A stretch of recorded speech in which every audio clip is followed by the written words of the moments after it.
दशादशे किती दराने एका रकमेची 3 वर्षाची रास 2242 रुपये येते, असा प्रश्न आहे. द्या लक्ष पहा. आता तुम्हाला प्रश्न केला किती टक्के दरानं एका रकमेची रास ही येते 2242 रुपये, है ना, म्हणजे 3 वर्षाची रास. बरं, त्याच्या आधी थोडंसं मी एक कन्सेप्ट शिकवतो, पहा, द्या लक्ष. पहा, एक कन्सेप्ट पाहू पहिले आपण. हा पहा, समजा लक्ष द्यायचं, मुद्दल दिली आहे 1000 रुपये. लक्ष द्या शब्दाकडे.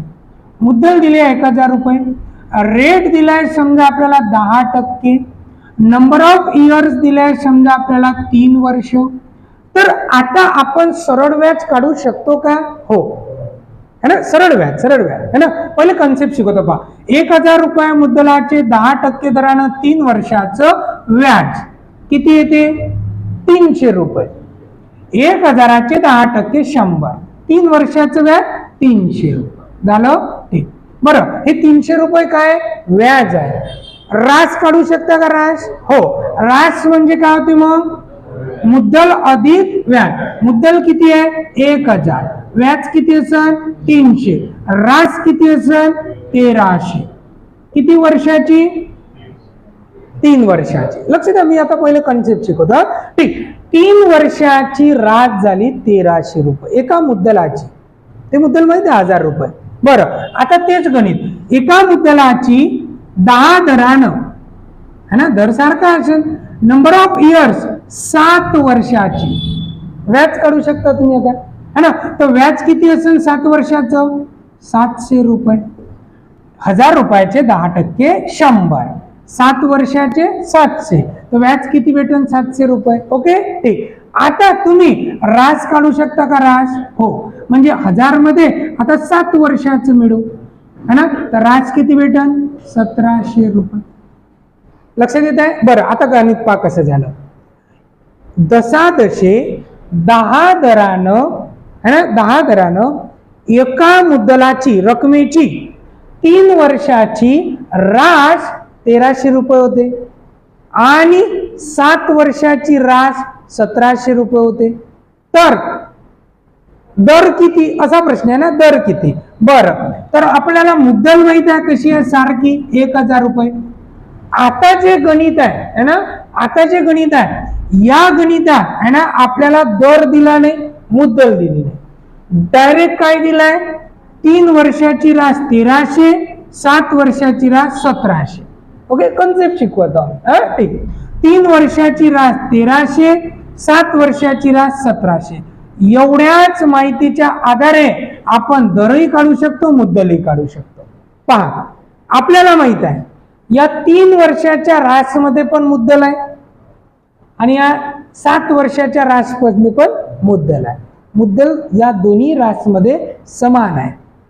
ओके, ठीक. आता अजून एक पहा. या रास मधून जर ही रास काढून टाकली, 1700 मधून 1300 काढले तर किती राहते? 400. जे 400 काय आहे?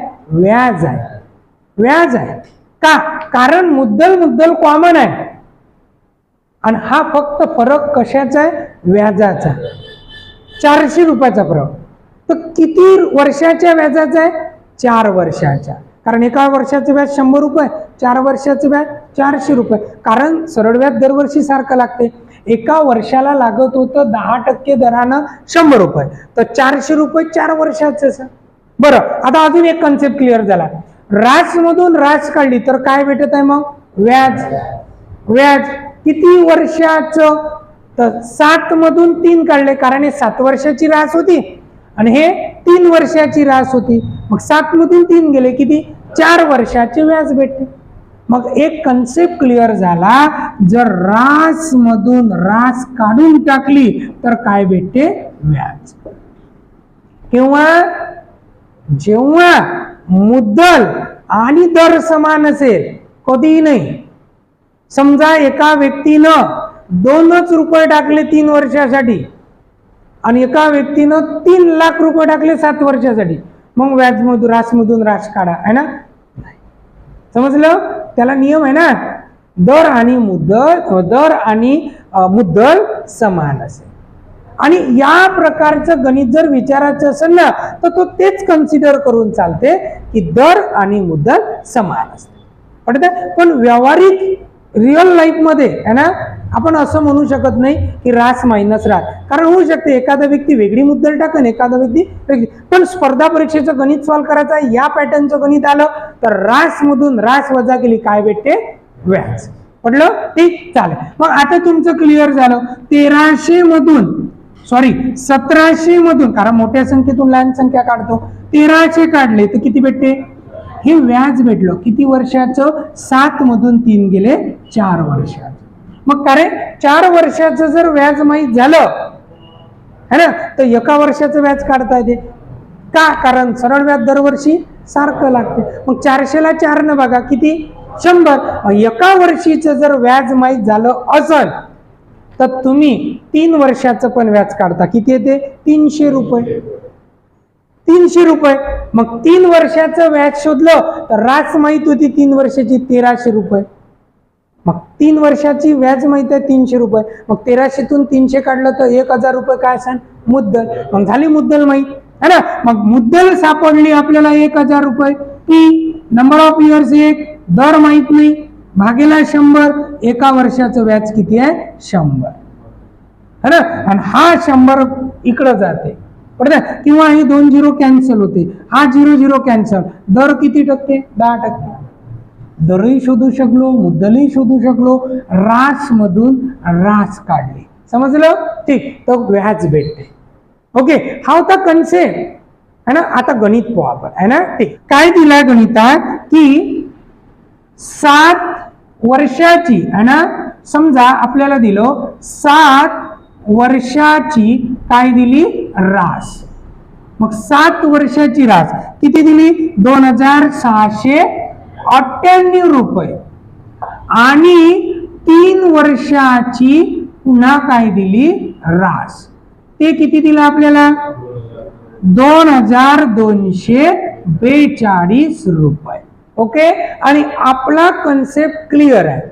रास मधून रास काढली तर भेटते व्याज. म्हणून 7 मधून 3 गेले किती राहते? 4. 4 वर्षाचे काय भेटल? व्याज. सरळ व्याज है ना. तर आता 2698 मधून 2200 काय काढला? 42. बरोबर ना. 8 मधून 2 गेले 6. एक गणित व्यवस्थित लक्ष द्या. 9 मधून 4 गेले किती? 5. आणि 6 मधून 2 गेले किती? 4. 456 रुपये काय भेटते? व्याज. झालं क्लिअर? आता तुम्हाला 3 वर्षाची काय माहित आहे? रास. 3 वर्षाची रास माहित आहे. मग या रास मध्ये मुद्दल पण आहे आणि 3 वर्षाचं व्याज पण आहे. 3 वर्षाचं व्याज है ना. म्हणून हे झालं 4 वर्षाचं व्याज. आता आपल्याला काढायचं 3 वर्षाचं व्याज. मग 3 वर्षाचं व्याज डायरेक्ट नाही काढू शकत, मग पहिले एका वर्षाचं काढू है ना. म्हणून 1 वर्षाचे काय काढू आपण? व्याज. मग आता काय करू? तर या 456 ला कितीनं भागू का? कारण 4 समान भाग करू है ना. एका वर्षाचं भेटल 4 1 4, परत 4 1 4, 4 चौक 16, 114 रुपये एका वर्षाचं. आता एका वर्षाचं माहित झालं तर 3 वर्षाचं शोधता येते है ना.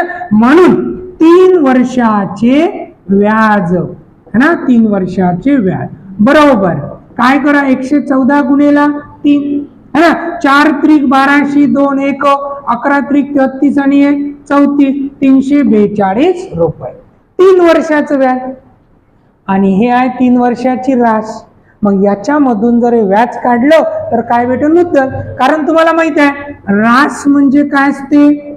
मुद्दल अधिक व्याज है ना. मग 3 वर्षाची रास आहे 2242. मुद्दल माहित नाही आणि 3 वर्षाचं व्याज आहे 342. हा इकडे जाऊन मायनस केला तर मुद्दल भेटेल किती? 1900. लक्षात येत आहे? ठीक. 2242 मधून 342 काढा किती राहते? 1900. म्हणून मुद्दल भेटली गणितात 1900 रुपये. बरोबर. आता मुद्दल माहित आहे है ना. एका वर्षाचं व्याज माहित आहे है ना. आणि दर काढणे आहे. नंबर ऑफ इयर्स 1 आहे. आपलं गणित PNR भागेला 100 दर भेटते है ना. पहा म्हणजे गणित कसं झालं? आता मुद्दल माहित आहे 1900 रुपये है ना, परत नंबर ऑफ इयर्स आहे 1 वर्ष है ना. आता आपल्याला रास माहित आहे, अमाऊंट किती आहे है ना, किंवा व्याज माहित आहे 1 वर्षाचं SI किती आहे, व्याज 114. काय शोधणे, दर झालं. मग आता SI बरोबर PNR भागीला 100 हा फॉर्म्युला है ना. SI किती दिलाय 114 गुणिला 100 बरोबर P माहित आहे 1900 गुणिला 1 गुणिला काय 8 है ना. हा 0 0 काय झाला, कॅन्सल. 19 न भाग देऊ है ना. ठीक, कितीचा भाग जाते 6 म्हणजे किती टक्के दर असेल, मग 6% दर. चाल घ्या मग. आता याच्यात काय म्हटलं द्या लक्ष, एका रकमेची 4 वर्षाची रास आहे 700 रुपये. मग 4 वर्षाची रास एवढं थोडी पेपरमध्ये लिहित बसायचं आहे ना. ठीक, किती आहे 700 रुपये, पण हे नोट्स मध्ये लिहायचं आहे बरोबर. ठीक, आणि 2 वर्षाची रास ती काय दिली आहे, तर 600 रुपये. द्या लक्ष पहा. मग आपला कन्सेप्ट क्लिअर आहे. रास मधून रास काढले काय राहते, व्याज. मग 4 मधून 2 गेले किती, 2 वर्षाचे व्याज असंच भेटेल ना. मग आता 2 वर्षाचे व्याज 700 मधून 600 गेले 100 रुपये. आता इथं 1 वर्षाचं काढायचं कामच नाही ना. का, कारण इथं सरळ सरळ 2 वर्षाचीच रास माहिती आहे 600 आणि 2 वर्षाचं व्याज झालं 700 100.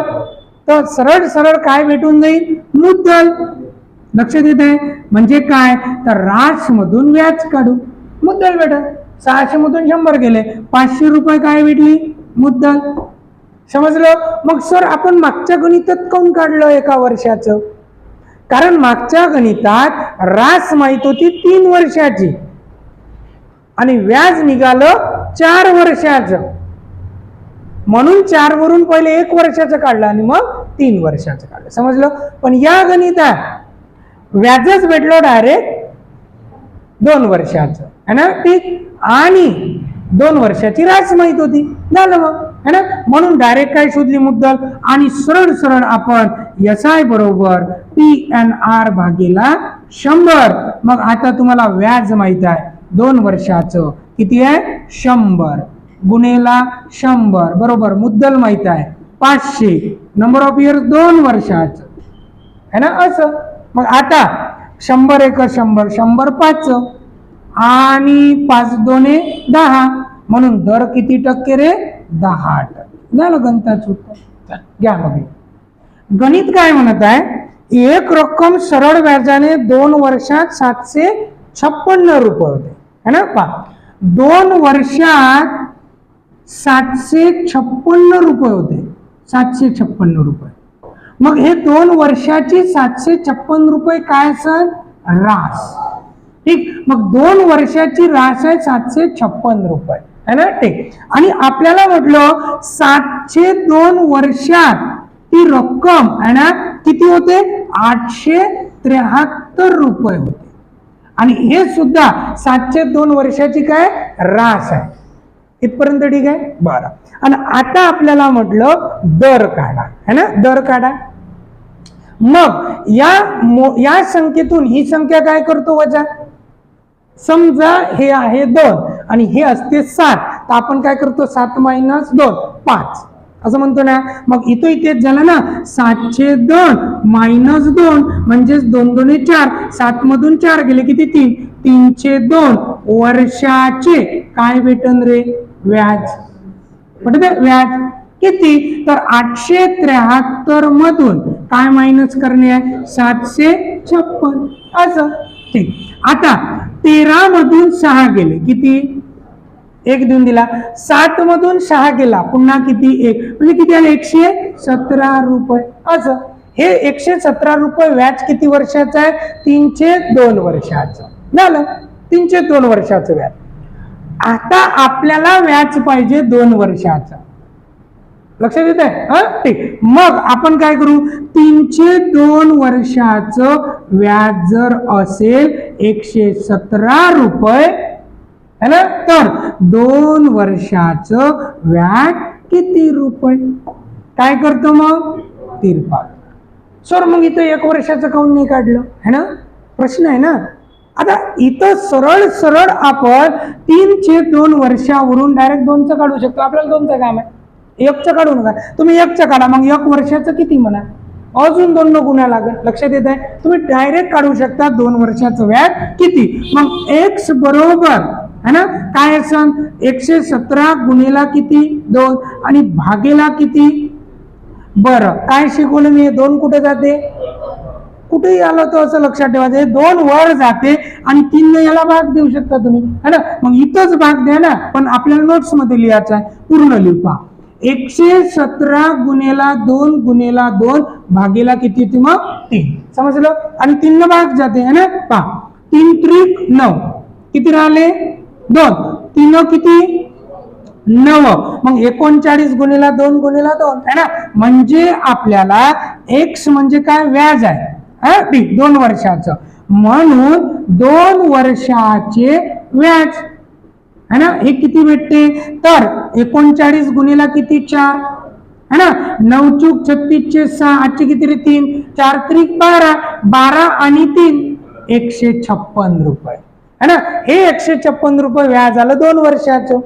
मग आता आपण काय काढू शकतो, मुद्दल.